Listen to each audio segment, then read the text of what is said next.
Yeah, nah, Stalgia. Ned Kelly, the best Aussie to wear a bucket on his head, besides Bob Hawke.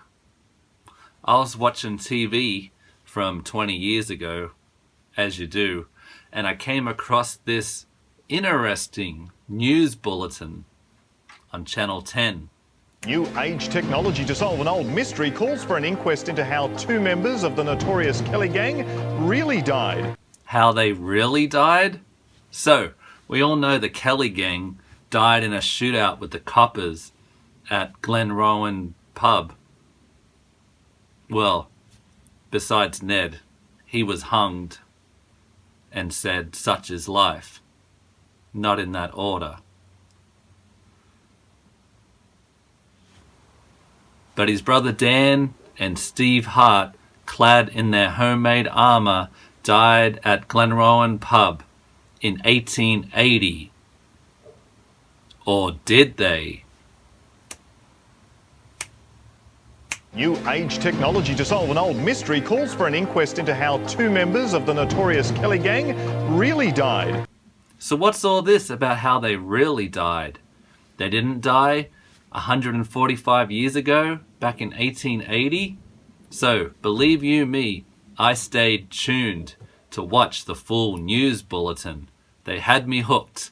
I wanted to see what happened to the Kelly gang. And I wasn't disappointed.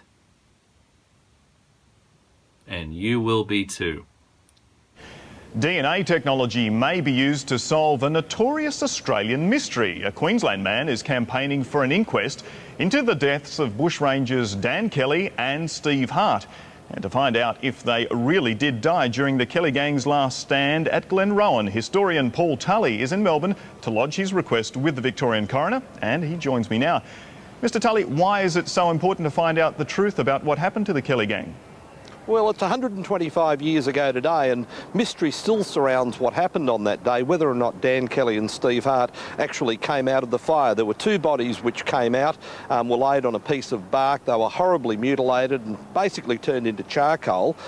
Everyone assumed at the time that they were the bodies of Dan Kelly and Steve Hart, but they were never identified by the police or the families. Hard to identify charcoal bodies, right? I'm not a doctor though. I just play one on TV. The footage they're playing here, by the way, is from 1906's Story of the Kelly Gang, the first motion picture ever made in the whole world. And it was an Aussie pic about the Kelly Gang representing. Audience at the time didn't like it because Ned Kelly was the hero. But, you know, most Australians have a problem with authority. Rightly so. The story of the Kelly gang is such a good yarn, as they say, it should be in the movies. And it was. In fact, in 1906, not long after they'd hanged Ned, our filmmakers chose the story of the Kelly gang as the first Australian feature film. And incredibly, they used this heavy steel armour in that first film. Is it too late, though, to be using DNA technology?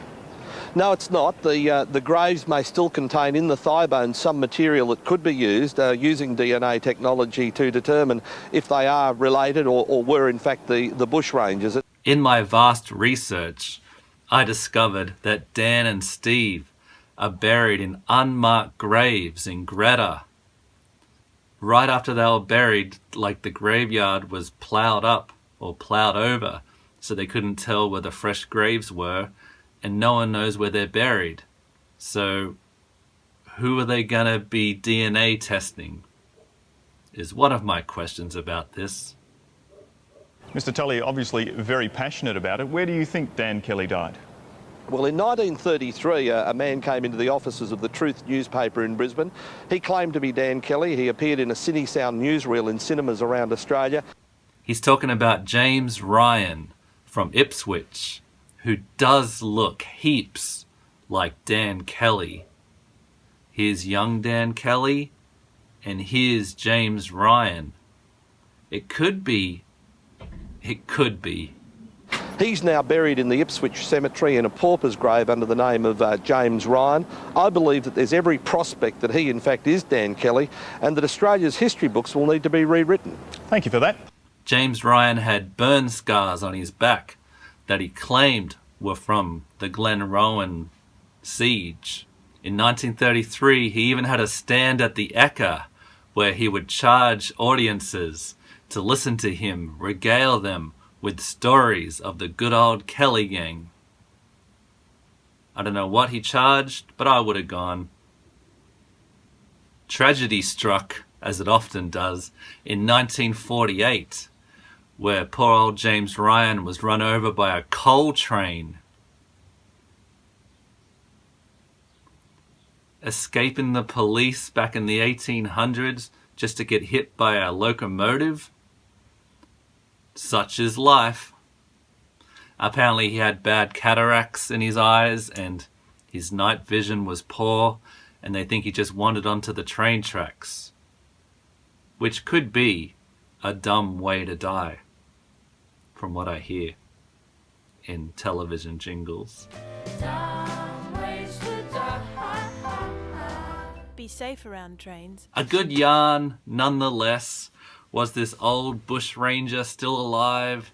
Did he escape the law just to be paraded at the Ekka and have his story told in the newspaper and then got hit by a train? Stranger things have happened. Who's your favourite portrayal of Ned Kelly in the movies? Mick Jagger? Heath Ledger? Or the 1906 one? The 1906 one.